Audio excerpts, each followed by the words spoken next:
quite the abrupt end there. Okay. Hello. Welcome to our Hard Knocks after show, Hard Knocks reaction stream that we do after Hard Knocks every single week. I think there would be one left, right? Or is there two left? One. Two?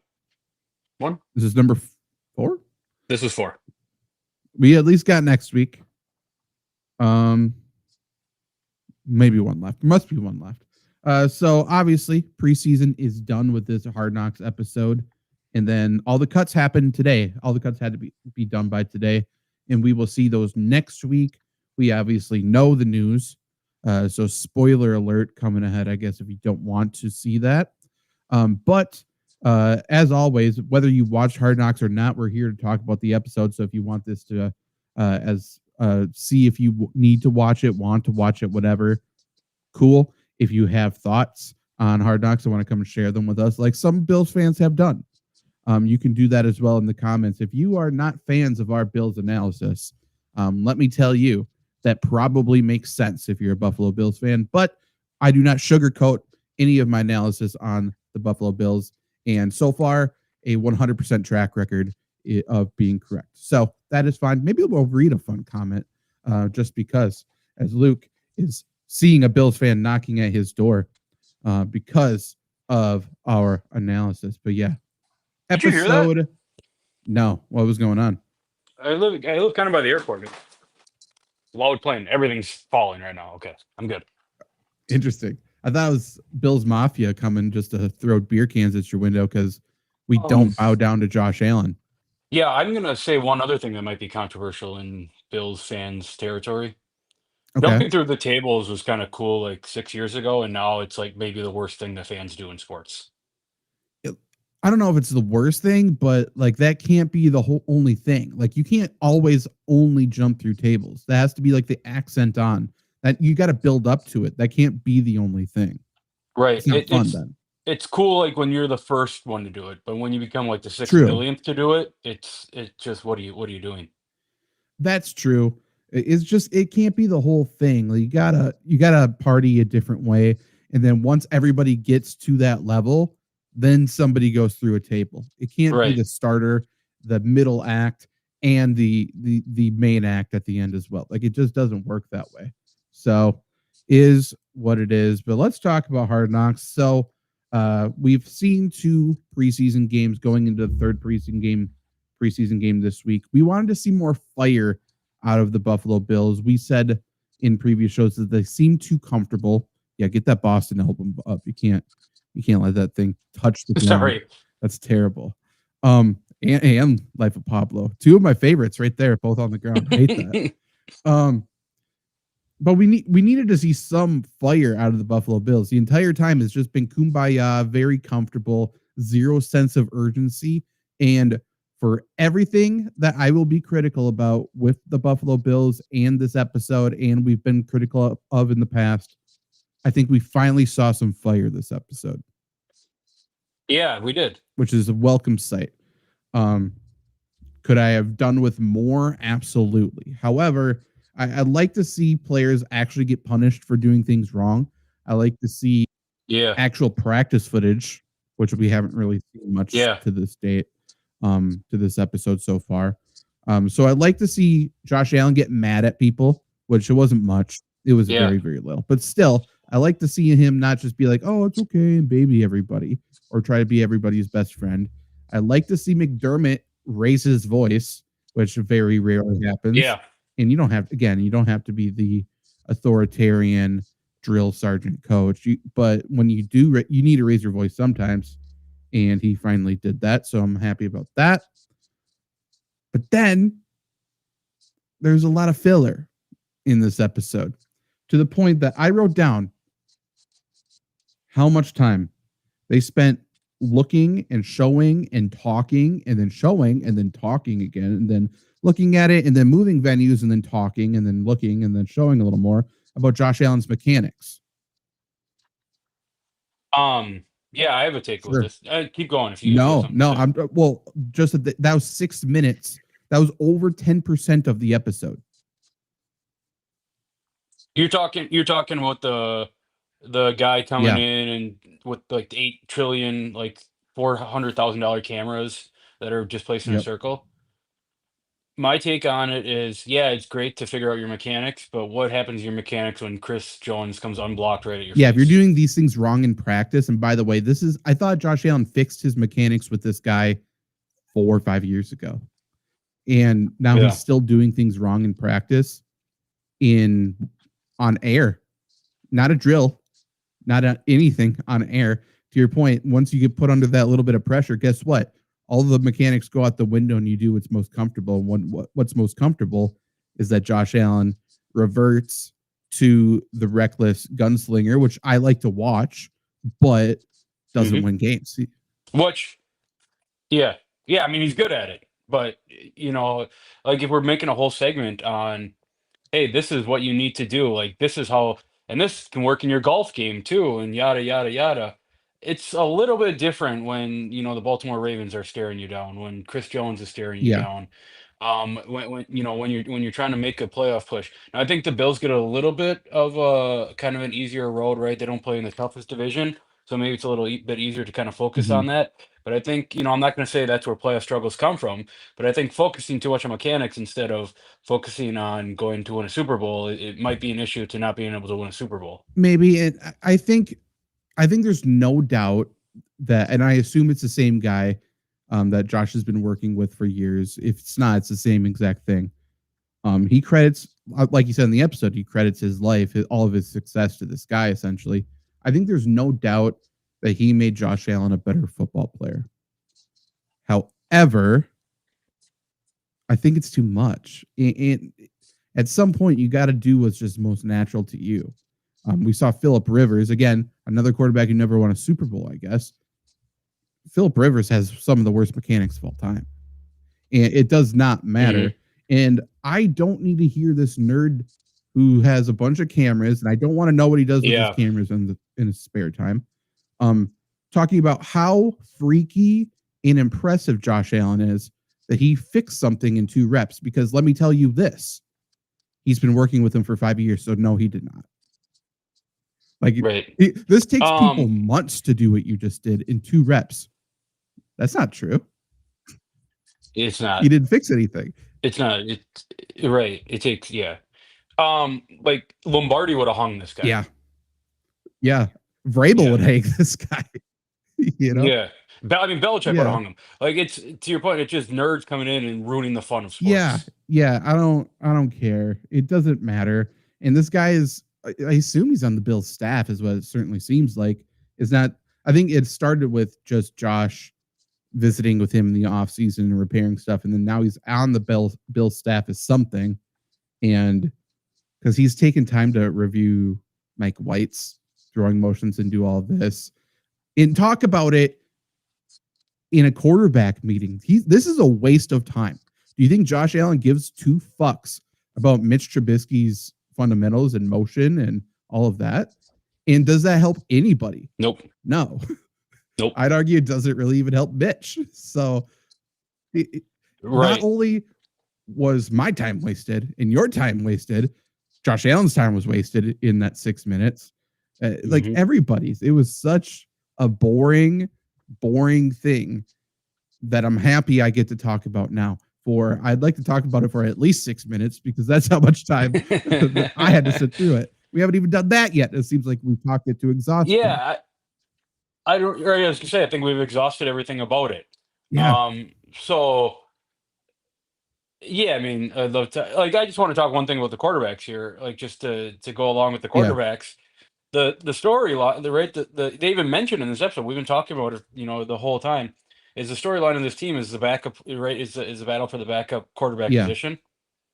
There's just nothing about Mitch Trubisky or Mike White in this episode. No, not at all. Not at all. Just that Mitch maybe was working on something in the offseason, and that guy thinks that's good. It's his pelvis. Cool. Right. Just tell me what that means. Apparently it's good enough for Mitch to make the team in a position that he essentially had won since the beginning. Like he might have had the QB2 position in a better spot than Josh Allen has the QB1 position. Basically, I mean, I don't know if that's true, but basically, like, Mike White had no shot. He had no shot to usurp Trubisky here. because Trubisky, body wise, is Josh Allen.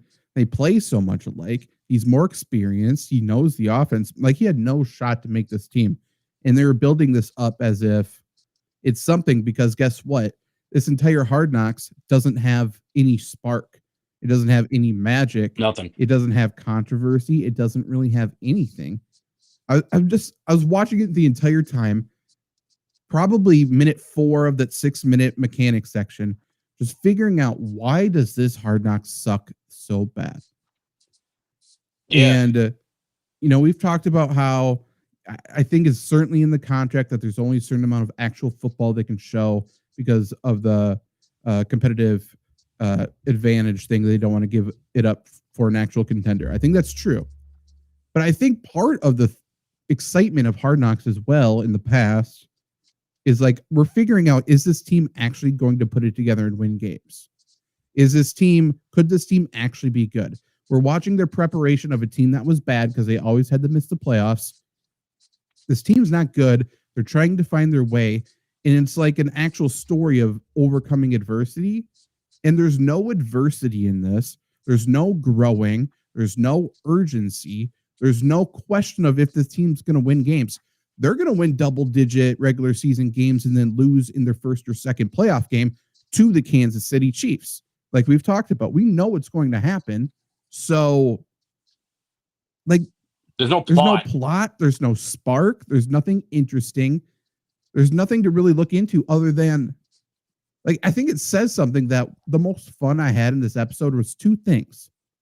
1, the spelling bee. That was kind of fun. And 2, I like that tight end getting to punt. I think that's interesting. I like Charlo too. I like his story, to be honest. The Army guy. Yeah. But so it's all real football stuff, except, like, there's at least fun. Like, the practice didn't show anything. I don't know. Maybe I'm just complaining. I'm not sure.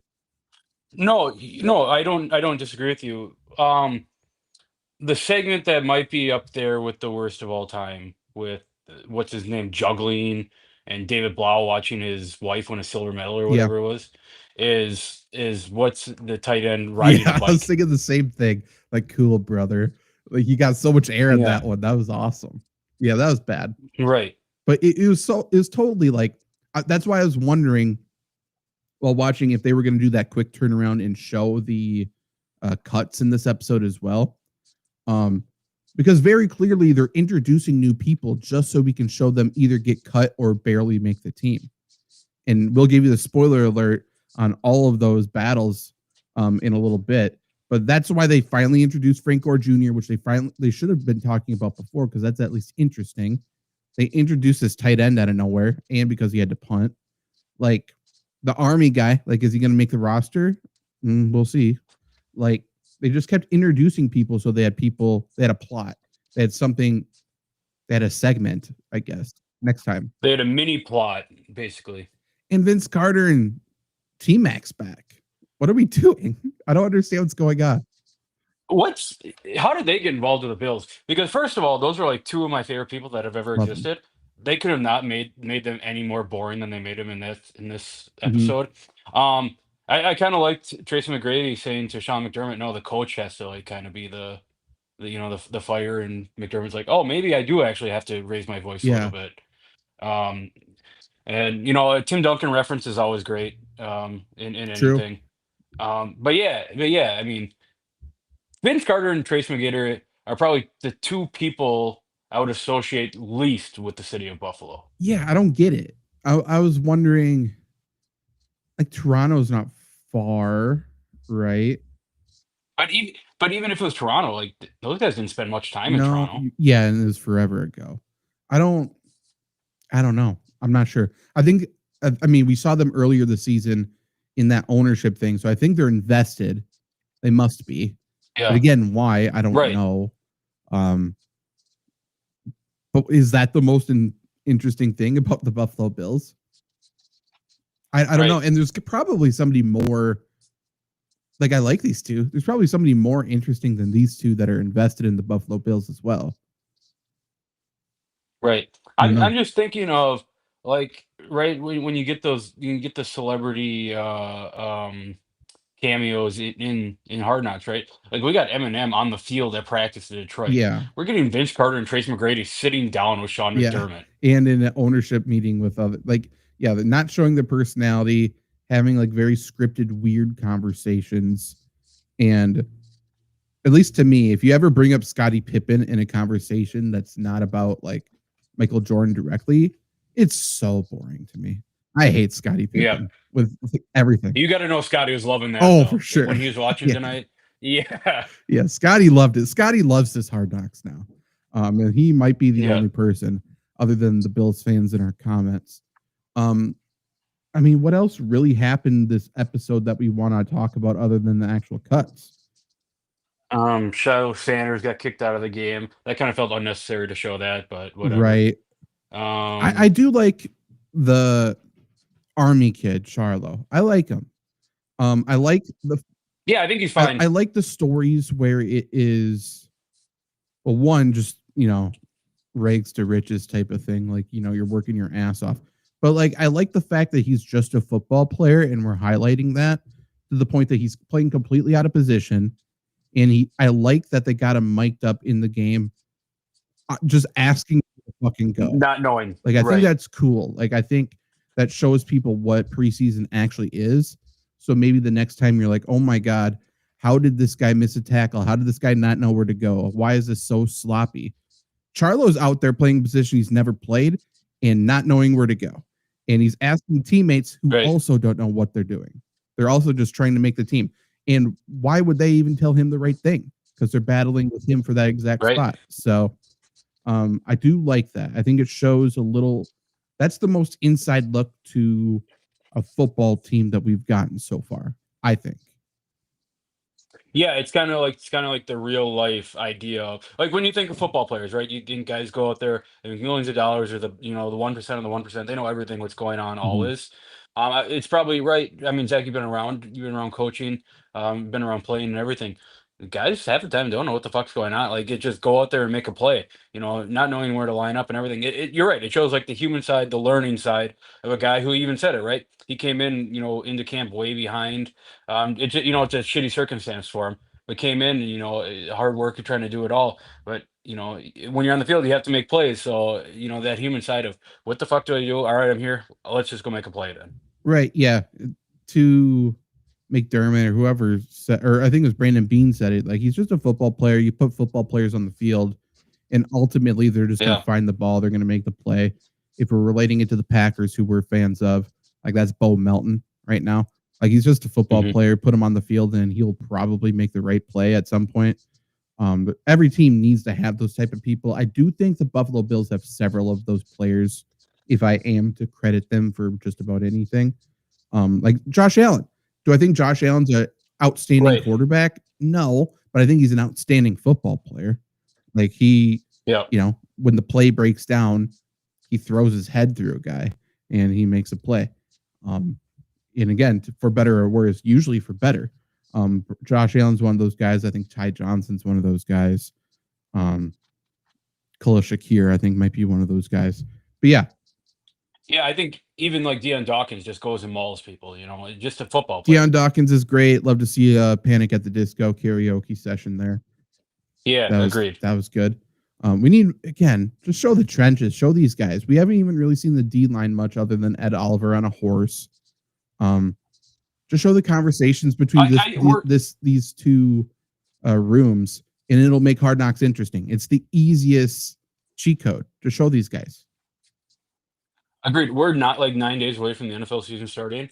I would bet that like 90% of people don't know that Joey Bosa is on the Bills right now. I don't think we've seen him on camera. No. It's so interesting. And I mean, I can't imagine he played any preseason snaps, right? But I think he's healthy. I mean, it shows he's healthy. He's not injured. So yeah, he's active. Yeah, I don't think we've seen him whatsoever. Interesting. And he made the team officially. Good for him. This Buffalo Bills team, the amount of new people on the squad is alarmingly low. And I think one of the I mean, that just kind of goes to the point of Hard Knocks of they didn't have very many position battles, so that wasn't super interesting. We got Bills people in our comments talking about how they're super good because they brought everybody back. I mean, you're doing the same thing. You repeat history. You're, don't learn from history. You're doomed to repeat it. Can you guess how many non-rookie new offensive players they have on their team? I mean, the only one that immediately jumps off my head is Josh Palmer. And the only other one is another receiver, probably the final receiver to make the team. Laviska Shenault. No, I'm kidding. No, it didn't make it, unfortunately. Elijah Moore. Defensively, they only have 3. And one is someone who came back in Trey White. White. Joey Bosa, we just mentioned, one. We haven't seen him whatsoever. And then Shaq Thompson. Oh, another guy. I bet 90% of people didn't know that he's there. Yeah, I don't know. This is the exact same Buffalo Bills team.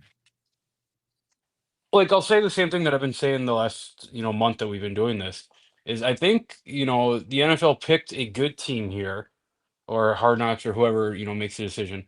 They picked a good, like, in theory, this should be a great, team to follow. It's a team that's trying to get over the hump that, they've been so close for, 4, 5, 6 years now. They were dog shit before that, lose 4 Super Bowls. In theory, it's a good idea. In practice, no personalities, no really fun other than Josh Allen, and just not showing that they are trying to get over the hump. So I think, there's still one episode left, but again, how much can you really show without, real football being played? So to me, this is not one of the better Hard Knocks of the, since we've been doing this, since I've been watching it. This has not been very fun for me to watch. It's football, so football is great. Anything football is great, but to me, this has kind of been like 4 episodes of let's talk about football without actually talking about football or showing football. This Hard Knocks to me rivals the only one that rivals this Buffalo Bills one, I think, is that split Los Angeles one. Yeah, and that was a weird one. Here's a good like if you need to put a thing in there to kind of deter something, to just say COVID. Like that was a COVID thing. Yeah, true. That's a good point. But yeah, that one felt very, very odd, very weird. And this one, it's just not fun. I don't know. They need Antonio Brown to come in and get frostbite again. They need someone to do something stupid. I don't know. I guess what they need is a what's his name? Naheem Hines a couple years ago broke his leg on a jet ski. You're right. I don't think it was during training camp, but we need something to spice it up because next episode is only going to be the cuts. That's it. I can't imagine there's anything else. I think they're going to have to. And they'll probably build up one more person who ultimately makes the team. Yeah. I don't know who that person's going to be unless it's, I think Buffalo Joe was pretty safe. So I don't think it's going to be him. He's on the team. Spoiler alert. Like, I don't even know who was borderline other than maybe, I don't know who Tyrell Shavers is. He's a receiver who made the team. He had that one-handed catch in preseason. Gotcha. Yeah. Yeah. So I guess, we've talked about a lot of, or Hard Knocks and us have talked about a lot of players here that are fighting for a roster spot. And we are going to let you know right now who made it. So if you don't want the spoiler alert for next week, click away or give your predictions. But first up, let's start with Zach Davidson, who I thought was a fun addition to the episode because that punt was actually insane. That was a great punt. Well, yeah, before we bring in this too, you could tell too, like after Shiloh Sanders got kicked out, he was talking a little bit of shit. There's some personality. This is the guy they should have brought in episode 1 and built this all the way up. Show tight ends. That's another one. Yeah. Show the trenches, show tight ends. These are the personality guys. Do that, please. But yeah, didn't need to see him riding a bike. Don't care. Not fun. Pretty lame, actually. Unfortunately, even though he had a 61-yard punt in preseason, filling in for the punter, Zach Davidson was cut today. So he did not make the team. Next, we got Jimmy Charlo. He made that special teams play a couple of weeks ago, earned more snaps, was really a showcase game for him here, was playing a position he's never played before, was lost out there, not really on him whatsoever. It just goes back to like you hear your favorite team, a player switching spots, and then they don't make the team. Spoiler alert, he didn't make the team, but they don't make the team, and you're like, oh my God, we're trying to put him wherever, a different position. He still couldn't make the team. Again, look at this. Charlo had no idea of his assignment out there because he's played a completely different position. It goes back to Josh Jackson in Green Bay. Every single season, flipping positions. We had Demarius Randall do something like or Oren Burks, stuff like that. That's just Packers examples. Isaiah Simmons, obviously.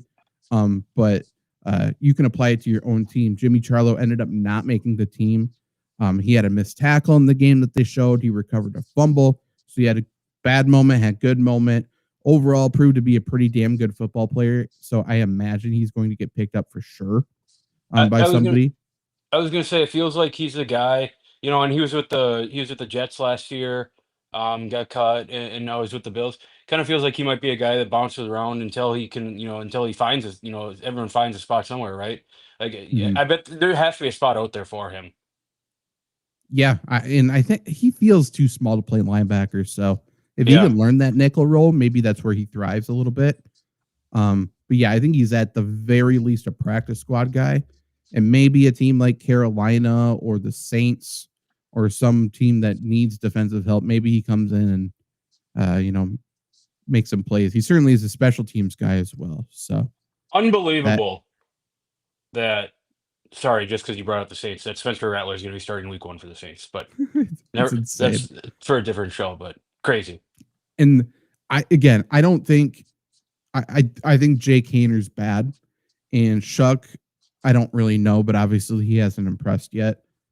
Pretty insane that they were that sick of Jake Hayner to fully cut him and then Right. make Spencer Rattler the guy. When Rattler's bad, he is not good either. I don't know what they're going to do, but why wouldn't they bring in Snoop Huntley? Or Yeah, why wouldn't they have get Jameis back? you're right.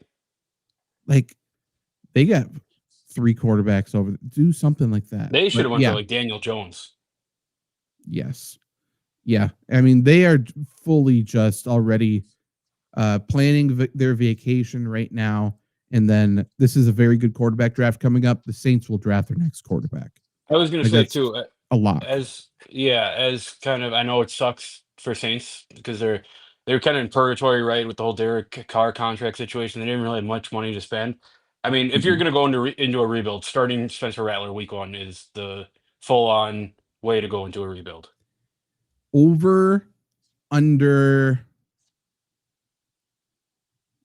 mm, over under 3.5 different people take snaps for the Saints this year. um, I think 3 for sure when Taysom Hill comes back. Right. Right. I'd say over. I bet someone signs there, or say the Saints go on a little bit of a run. No, they're not going to go on a run. But you know, like I don't necessarily know that it's out of the cards of like Alvin Kamara to take a snap in a wildcat position, or I don't know, Yeah. tip I should have said tip throw the passes. You're right. They're yeah. going to take snaps, but yeah. I think, Yeah. but for the spirit of the game, I think that we see at least 4 quarterbacks play for them this year. Yeah. Yeah, I think so too. Saints are wild. Sean Payton ruined that franchise Hmm. completely. It's incredible. Okay, so Charlo didn't make the team. Zach Davidson didn't make the team. Frank Gore Jr., I think by all accounts, has had a pretty darn good preseason. He continues to just be a good north and south runner, finds a hole, hits the hole. Very much similar to his dad in that way.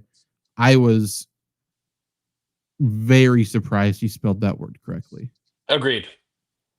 He seems like a sharp kid. Didn't seem like Frank Gore's son. Frank Gore would have had no idea, and I love Yeah, that for him.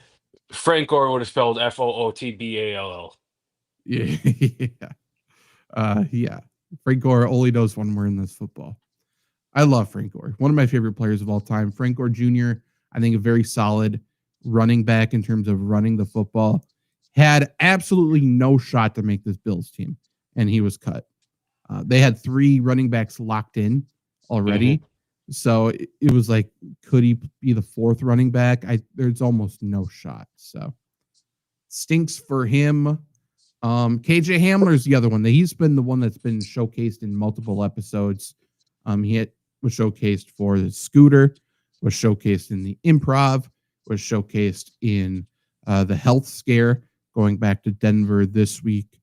So really building up KJ Hamler as that big decision, big scene that we will see next week, I'm sure. He's the one we all care about that they're building up. And ultimately, KJ Hamler, once again, is on the streets, did not make the team. He's one that definitely, I think, deserves to be on a game day roster. He just makes plays. I really liked him when he was with Denver. Agreed. I guess I don't know like if he's lost a step or not after all those injuries, but I think he's a good player and he's a great locker room guy, obviously. We've seen that. Yeah. I was just gonna say real quick, you brought up that Buffalo kind of has these guys who are just football players that go out. Like KJ Hamler's that guy. Yeah. Yeah, I think so too. Maybe he's probably too small for special teams, so it kind of limits him a little bit. I might be wrong. Might be completely talking out of my ass there. That feels correct to me, though.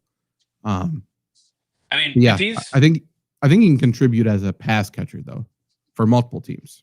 if he's if he does have a little bit of burst left in him as a Packer fan, I wouldn't mind him catching punts this year. I wouldn't mind that at all.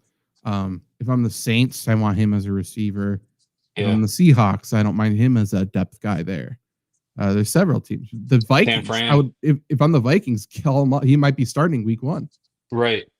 Yeah, San Fran as well. Those injuries. Yeah, several teams need pass catchers right now, and I expect him to hear his name called. Was there anybody else that we've even seen? Buffalo Joe, I guess. I feel like he was already a lock to make the team. He did make the team. Yeah. I mean, as far as anyone on the bubble, no. I mean, like obviously, like there's Ed Olivers and Josh Allen's of the world, but people on the bubble, no. I mean, to your point, I wonder if it's going to be, a 5-minute storyline of like 3 guys next week. Yeah, it feels that way. Also, I guess the Bills decided to keep 2 quarterbacks, which isn't a surprise. So that does mean Mike White was cut. So maybe they'll talk about that. I feel like Shane Bouchelet, he probably finds his way back to the practice squad. Yeah, him or Mike White, one of them. I think they're both very fine. You know what I mean? So yeah, you can dress an emergency 3rd quarterback if you wanted to. I think they have to be Mike White. Yeah, they don't count against the 53. No, Mike White might take snaps for the Saints this year. Honestly, both of those guys might as well. Like, there's several quarterbacks that have been cut that the Saints could use. Why not? It does not matter. Do you think, just talking about quarterbacks getting cut, do you think that Tyler Huntley got to Cleveland and immediately knew that there's no chance for me here? Like, what am I even doing? Probably. Yeah. What a waste of time. Like, they literally just needed him to play a 4th quarter in a preseason. It's similar to Ben DiNucci. He was at Atlanta for a half a second. Right. It was pretty pathetic, honestly. Looking at other quarterbacks, just because we might as well. Looking at other quarterbacks who've been cut. I'm going down the list, just trying to find guys that are notable. Desmond Ridder was cut. He feels like a Saint. Yeah. Tyler Huntley. John Clifford. Probably Clifford. Yeah, I haven't got there yet. Oh, sorry. No, you're good. Trevor Siemian was cut. Bailey Zappi. He's interesting. He can sling it. Oh, Taylor Heineke. Yeah, there's a Saint for you. Yeah. Will Greer, Tommy DeVito, Dorian Thompson-Robinson, one of the worst football players I've ever seen. Kyle McCord was cut. I don't mind Kyle McCord. Sneaky was like incredible in college football last year. Yeah. I guess I haven't really been keeping track of him in the preseason at all. But if I'm the Saints, why not pick him up and just see if you have something in him? What about our guy Graham Mertz? Did he get cut? I don't know. Where am I at? I'm not there yet. So maybe he's been as advertised, according to Zach Bruner, over the past few years, who's been taking it on the shins. I love Graham Mertz. I think he's a starting NFL quarterback. That's me. Hendon Hooker was cut. Sean Clifford was cut. Clifford and El Guerismo were both cut for the Packers. Easton Stick, Jake Hayner, Kyle Trask, Clayton Toon, Tanner Mordecai, shout out Wisconsin. Looks like Graham Mertz made the roster. Oh, hell yeah. Yeah, he's a good player for Houston. What about Quinn Ewers? Do we get there? Made the roster. Nice. He must be the number 2. Let me see. They don't have Skyler. No, Zach Wilson, right? Yeah, right, yeah. Wilson and Ewers both made the team. Probably needed because what a weird quarterback room. Very weird. That's an odd group of people. Yeah. Then you got Darren Waller in that locker room as well. Yeah, very interesting, I would say. Tua is right. He's kind of like the religious, quiet guy. Zach Wilson is like probably going out and just banging every MILF in Miami. And then Quinn Ewers just like wants to go fishing. Right. Yeah, 100%. One name at backup quarterback, Saints can't get him. But I don't know why I didn't hear that he was back on a team. Teddy Bridgewater is backing up Baker Mayfield. Did you know that? I thought didn't Ted Bridgewater just get like arrested? He got in trouble with his high school football team because he bought them something. Yeah. Like he got them Ubers or something. You get him rides or something, yeah. But he can't get in trouble because he wasn't technically on the coaching staff. Okay. So it would have been an issue if he was on the coaching staff, I guess. But he wasn't. If he was, okay, that makes sense. Good for Teddy backing up Baker. And, I've been saying it. You might have a chance to the Super Bowl. Yeah, and that's a fun quarterback room. That's something we had the FlurrySports podcast yesterday. We were going to talk about, I think, next week potentially ranking quarterback rooms minus like the starter. That's a fun quarterback room with the starter at least.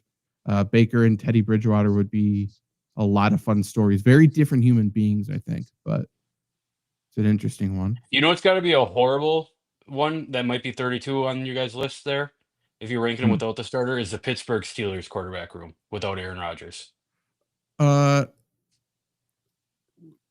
will be some home cooking bias in that because Jake was notably shared a beer and knew Skylar Thompson at K-State.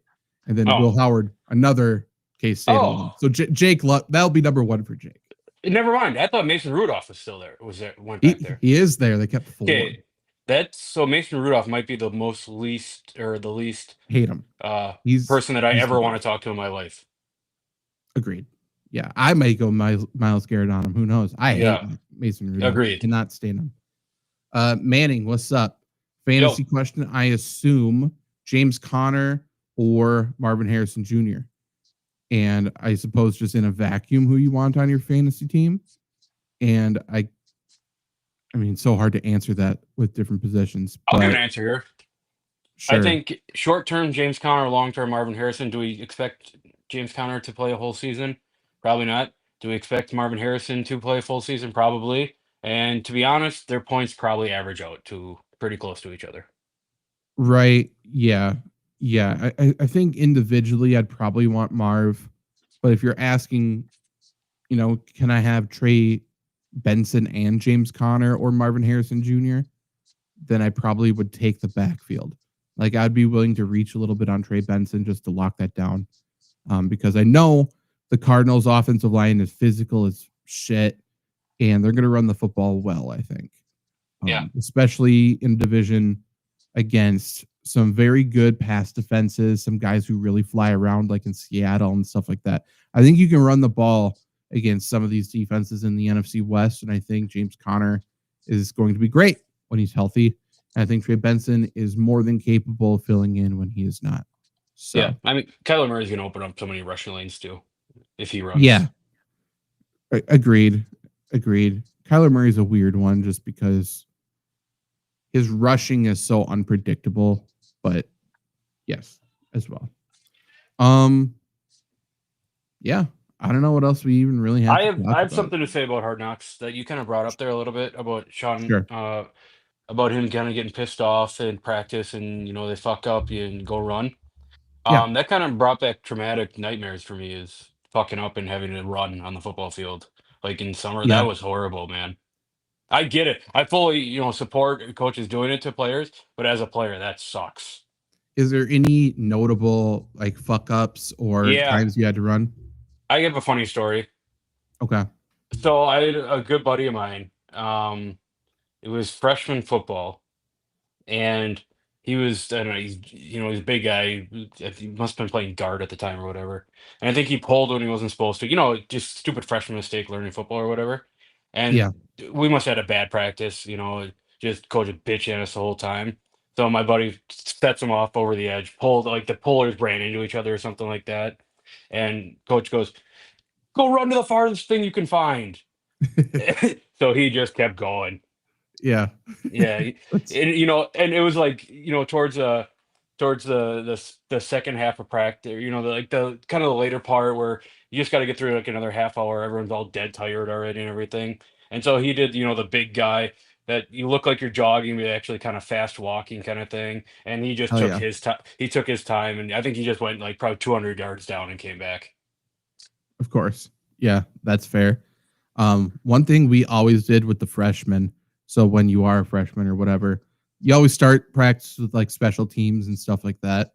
Sure. Freshmen go and catch the kick. Hmm. So you have to stand for us. It was like below a hill. It's a practice field, and then there's a hill. So when there's a kick, you got to catch it. If you don't catch it, all the freshmen run. So Yeah. it became a very interesting like strategizing who can catch, who can not catch, where do you stand, where is it most likely going to go, and even if it does not go through, you better catch that damn football because Yeah. we don't let the football hit the turf here. And yeah, it was turns out the offensive linemen have some of the best hands. These receivers stink. Honestly, yeah. I have one more story that doesn't really have to do with that, but it's kind of funny. So Sure. when you What's up?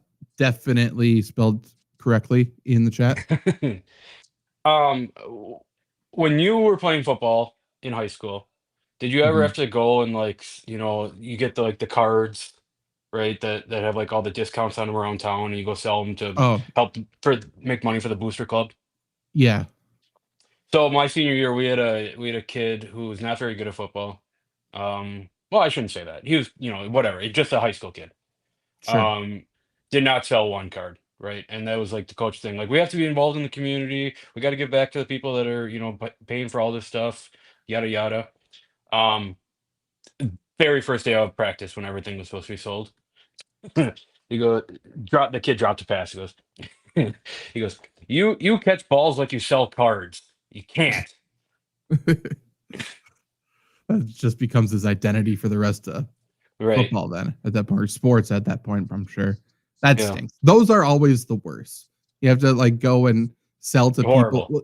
I mean, I'm from Elk Mound, a town at that point of under 800 people. It's like Right. I know you've already talked to 8 other people on the football team, but you have Yeah. another $20 that you would like to give me for a book that you will not use. Correct. Yeah, right. You're just giving $20 to the football team. Yeah, yeah, please do it. Yeah. Otherwise, I'm going to bug you the entire time. Yeah. Do you remember those? I assume not football or sports related, but you would have those little things you have to sell.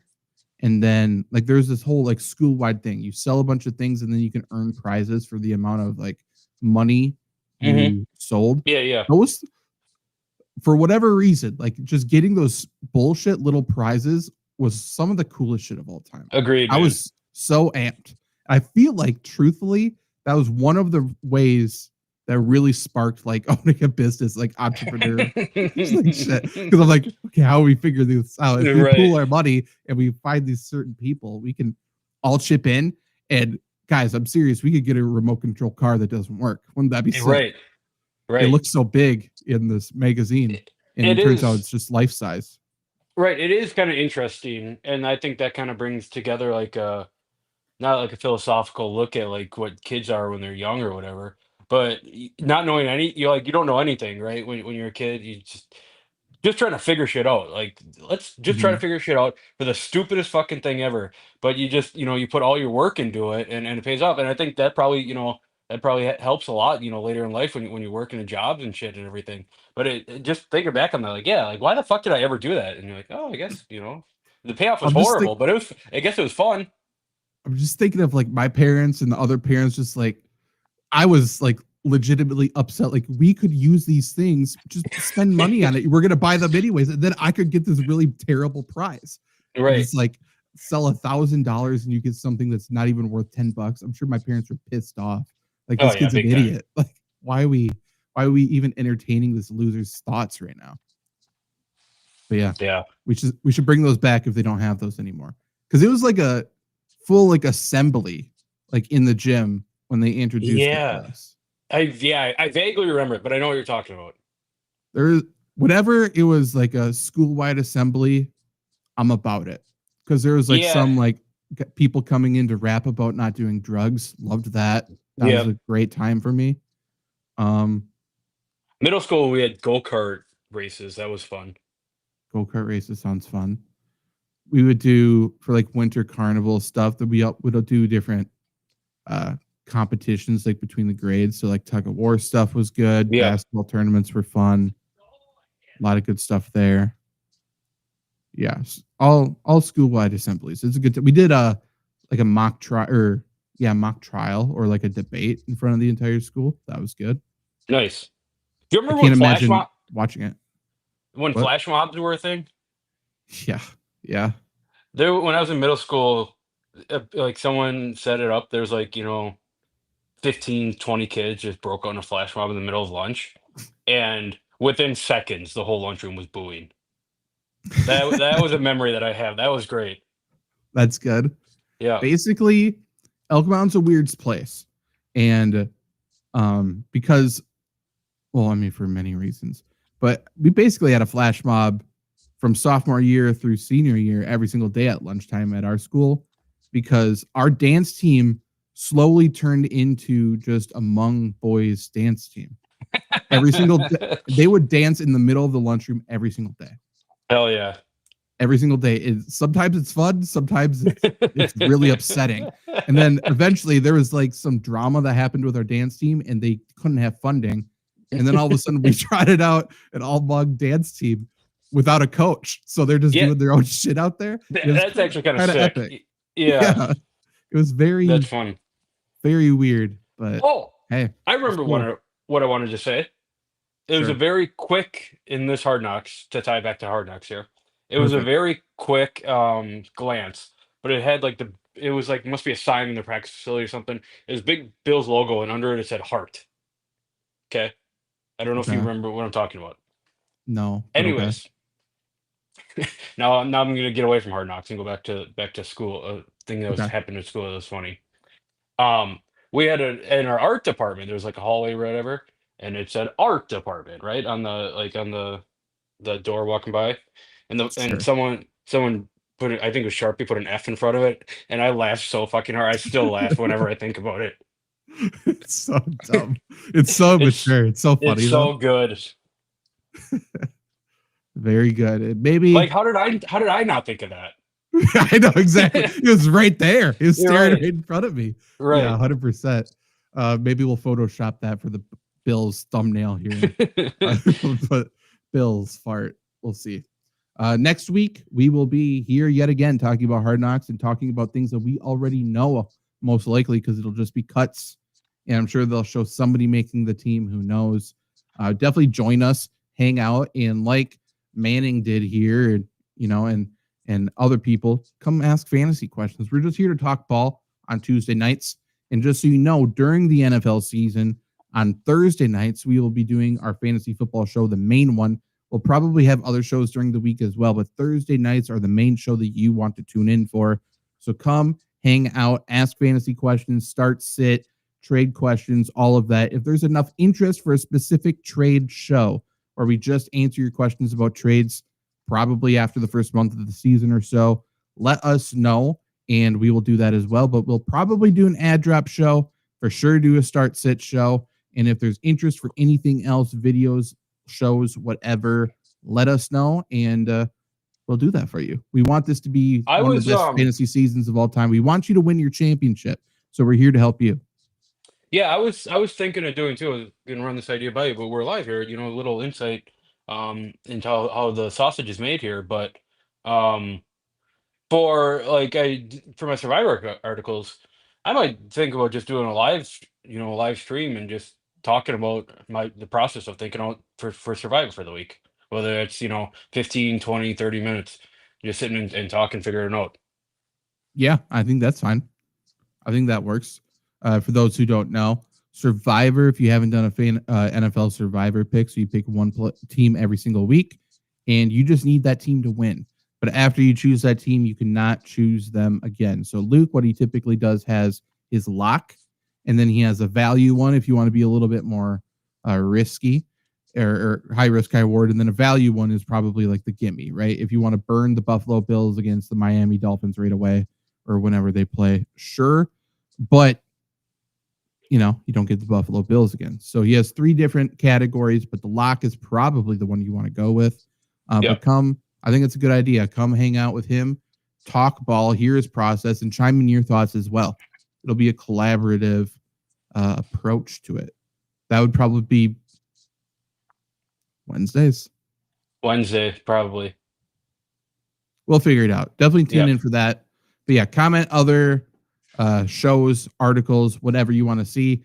And if you are a big fantasy football fan, we also have another fantasy football YouTube channel where a lot of clips will go up.